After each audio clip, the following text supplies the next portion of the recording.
$75,000 a year sounds like the number that was supposed to fix everything. It's more than double the median individual income in most states. It's the number career counselors used to point to as, "You've made it." It's the number your parents, if they're a certain age, will hear and nod approvingly, because in the world they came up in, $75,000 meant a house, a car, a family, and money left over at the end of the month. You make $75,000 a year. And by the 14th of the month, you're checking your balance before you buy groceries. This isn't a story about bad decisions. This isn't about avocado toast, or lattes, or a phone you didn't need to upgrade.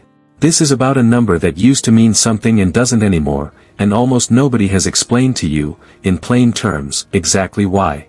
So let's do that. Let's actually run the math, line by line, the way nobody sits you down and does before you accept the job offer. Sign the lease, or open the healthcare enrollment portal for the first time. $75,000. Gross. Before anything touches it. The first hit comes before you ever see the money. Federal income tax, in most single-filer situations in this range, takes somewhere around $12,000 to $13,000, depending on deductions. State income tax, if you live in a state that has one, takes another $3,000 to $5,000. Social Security and Medicare, the FICA taxes nobody negotiates and nobody opts out of, take another $5,700, flat, no exceptions. Add it up, and before you've paid a single bill, $20,000 to $22,000 of that 75 is already gone. You never held it. You never saw it. It left before it arrived. What's left is somewhere between $53,000 and $55,000. Call it 54. That's your real number.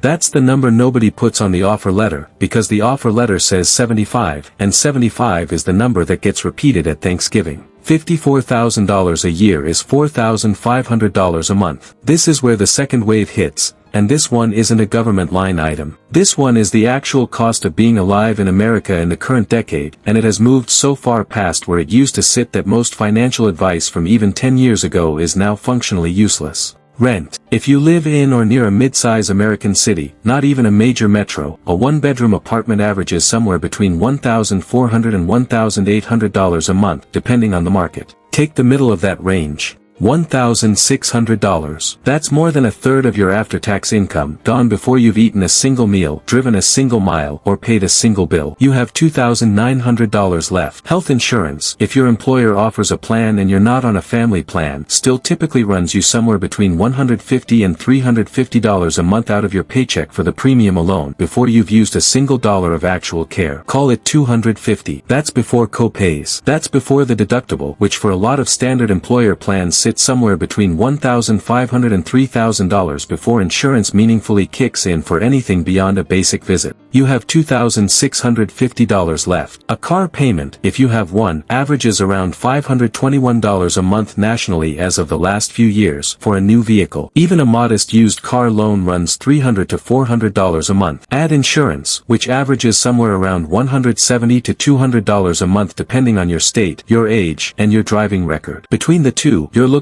at $500 to $700 a month just to have reliable transportation to the job that's paying you the $75,000 in the first place. You have somewhere around $2,000 left, give or take, depending on which numbers landed on the higher or lower end for you. Groceries for one person, eating reasonably, not extravagantly, run $400 to $550 a month in most parts of the country now, a number that has climbed sharply since grocery prices rose across the board. Utilities, electric, water, gas, internet, run another $250 to $350 combined. Phone bill, $60 to $90. You have somewhere between $800 and $1,000 left, and this is before student loans, if you have them, which average around $300 to $400 a month in payment for someone with a bachelor's degree's worth of debt. This is before credit card minimums, if you're carrying a balance, which the average American now is, to the tune of over $6,000, at interest rates north of 20%. This is before a single dollar goes toward retirement savings, before a single dollar goes toward an emergency fund, before a single dollar goes toward anything that isn't keeping the lights on and the car running. This is the part that nobody says out loud, so let's say it directly. $75,000, in a huge number of American cities in this decade, is not a comfortable salary. It is a survivable salary if nothing goes wrong. One car repair, one medical bill, 1 month where the rent goes up and the math stops working entirely. Picture the actual moment this becomes real. It's the 14th of the month, like the opening said. You're standing in a grocery store aisle, cart half full, doing quiet math in your head before you get to the register, deciding whether the second bag of chicken thighs makes it into the cart or gets put back on the shelf. You make $75,000 a year. You have a 4-year degree. You have a job with a title that sounds respectable when you say it out loud at a family gathering. And you are standing in a grocery aisle doing math like you're worried about overdraft fees, because you are. This is not a scene from a recession. This is a Tuesday. This is what a fairly normal, fairly stable $75,000 salary looks like in a huge number of American zip codes right now, and it has almost nothing to do with how you've managed the money and almost everything to do with what the money is being asked to cover.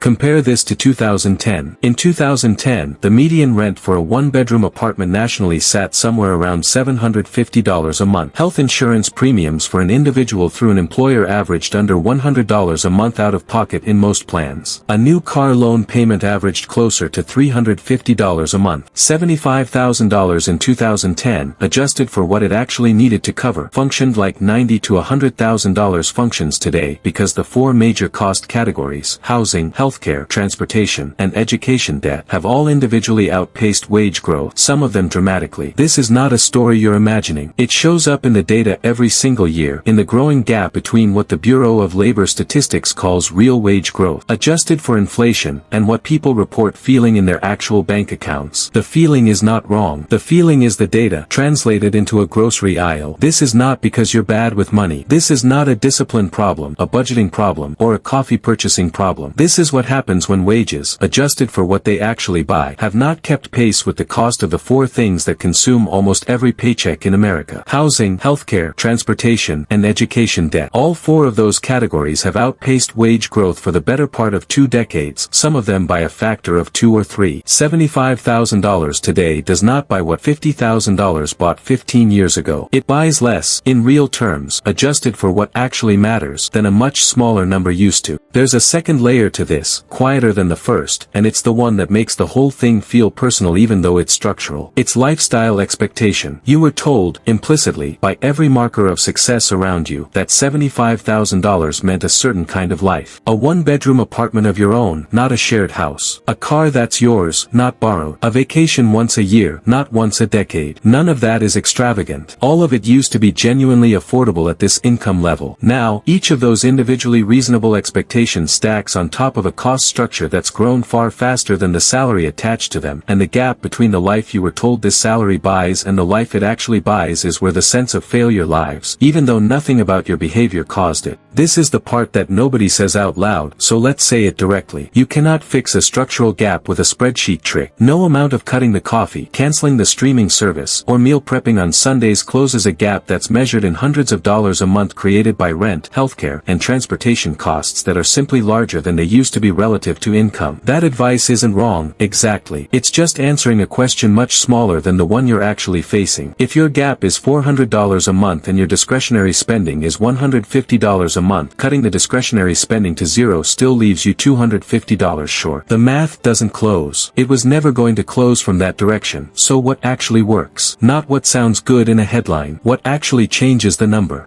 The first lever, and the one with the largest single impact for most people in this exact situation, is housing. Not because you did something wrong by renting where you rent, but because housing is the single largest line item, and it's also the one with the most room to move relative to its size. A roommate situation, even temporarily, can cut your housing cost by 30 to 50%. Moving 20 minutes further from a city center can cut it by 20 to 30% in many metro areas. This isn't glamorous advice. It's also not permanent advice. It's a lever you pull for a defined period, 12 to 24 months, specifically to create breathing room while you address the other pieces, not a lifestyle sentence. The second lever is income, and this is the one most financial advice underweights, because it's harder to give in a 5-minute video than cut your subscriptions. At $75,000, you are past the point where cutting expenses has more room to run than growing income does. A 5% raise on $75,000 is $3,750 a year. A side income of even $300 $100 a month. Freelance work, a skill you already have sold as a service, a weekend shift, closes a meaningful chunk of most people's gap on its own, without touching a single existing expense. This isn't about hustle culture. It's about recognizing that in a situation where the gap is structural, the fastest lever that doesn't require moving cities or changing careers is usually adding a second, smaller income stream, even temporarily. The third lever is debt interest, specifically the highest interest debt first. Before anything else gets extra attention, $6,000 in credit card debt at 22% interest costs you roughly $110 a month in interest alone, money that buys you nothing, builds you nothing, and simply evaporates. Paying that down aggressively, even if it means temporarily contributing less elsewhere, mathematically outperforms almost every other move available to someone in this income range, because guaranteed 22% return, which is what you get by not paying that interest anymore, does not exist anywhere else in the financial world. The fourth lever, and the one that requires the most patience, is renegotiating the fixed costs that feel unmovable. Calling your insurance provider and asking for a review. Shopping your auto insurance every 12 months instead of auto-renewing, which studies consistently show saves the average person several $100s a year. Checking whether your employer offers a health savings account paired with a high-deductible plan, which for a healthy individual can meaningfully lower the monthly premium hit. None of these fix the whole gap by themselves. Combined, they routinely recover $200 to $400 a month for people who actually make the calls instead of assuming the number is fixed. That there's a version of this lever that goes even further, and it's worth naming because most people never try it. Negotiating your salary itself, not at review time, but proactively. With data, a 5% raise sounds small until you compare it against every other lever on this list, because unlike a roommate or a side hustle, a raise compounds. It raises your baseline for every future raise, every future job offer, every future negotiation for the rest of your career. Most people never ask, not because the ask is difficult, but because nobody ever told them the ask was expected, normal, and, in most professional settings, low risk when done with actual market data in hand. Here's the part that ties all four levers together, and it's the part that actually matters more than any individual number. None of this works as a single dramatic move. It works as a stack. $50 saved on insurance, $150 saved on a temporary roommate, $200 added from a small side income, $110 a month freed up once the highest interest debt is gone. None of those numbers individually solves a $75,000 salary, feeling like it isn't enough. Together, they close a gap that no single spreadsheet trick was ever going to close alone. Let's make this concrete with an actual example, because abstract levers are easy to nod along to and hard to actually apply. Say your monthly gap, the amount by which your expenses exceed what feels sustainable, is roughly $500. That's a realistic number for a lot of people in this exact income bracket right now. Here's what closing it might look like in practice, stacked over the first 6 months. Month 1, you shop your auto insurance for the first time in 3 years, because you realized you'd been auto-renewing without checking. You save $65 a month immediately for making one 20-minute phone call. Month 2, you take on a roommate for the spare room you've been using as a home office, or you move to a slightly cheaper unit when your lease renews. Conservatively, this saves you $300 a month, sometimes significantly more depending on your market.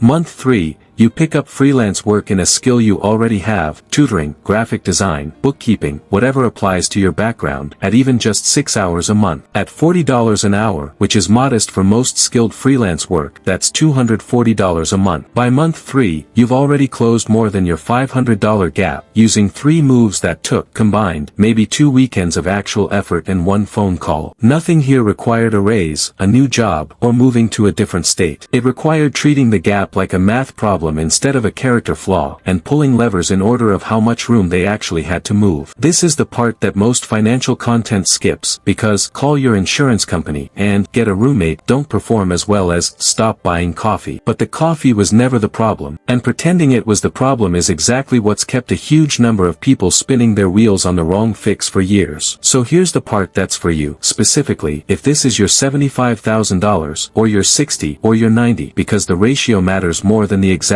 figure. You are not bad with money because the number that used to mean comfortable doesn't feel comfortable anymore. You are living through a structural shift in what income actually buys, one that a huge number of people your age are living through at the exact same time, mostly in silence, because nobody wants to be the one at the table who says out loud that the salary everyone congratulated them on doesn't cover what it's supposed to cover. Say it anyway, not to complain, to diagnose. You cannot fix a problem you haven't named accurately, and "I'm bad with money" is the wrong diagnosis for a problem caused by rent, healthcare premiums, and transportation costs that have simply outgrown what a paycheck like yours was built to absorb a generation ago. Once you've named it correctly, the 4 levers aren't complicated. They're just not glamorous, and they don't fit in a single sentence of advice. Pull on housing, even temporarily. Look seriously at a second income stream, even a small one. Kill the highest interest debt first, before anything else gets extra money. Make the calls on the fixed costs you've been assuming are fixed. None of these will feel dramatic in the moment they happen. All of them, stacked together over 12 to 18 months, are the difference between a paycheck that survives and a paycheck that actually gets you somewhere. Here's the last thing, and it's the thing that actually matters most if you take nothing else from the last 25 minutes. The version of you standing in that grocery aisle, doing math over a second bag of chicken thighs, is not weak, not careless, and not behind where you're supposed to be. That version of you is doing exactly what someone smart and responsible does when the numbers stop lining up, paying attention. The mistake isn't the math you're doing in the aisle.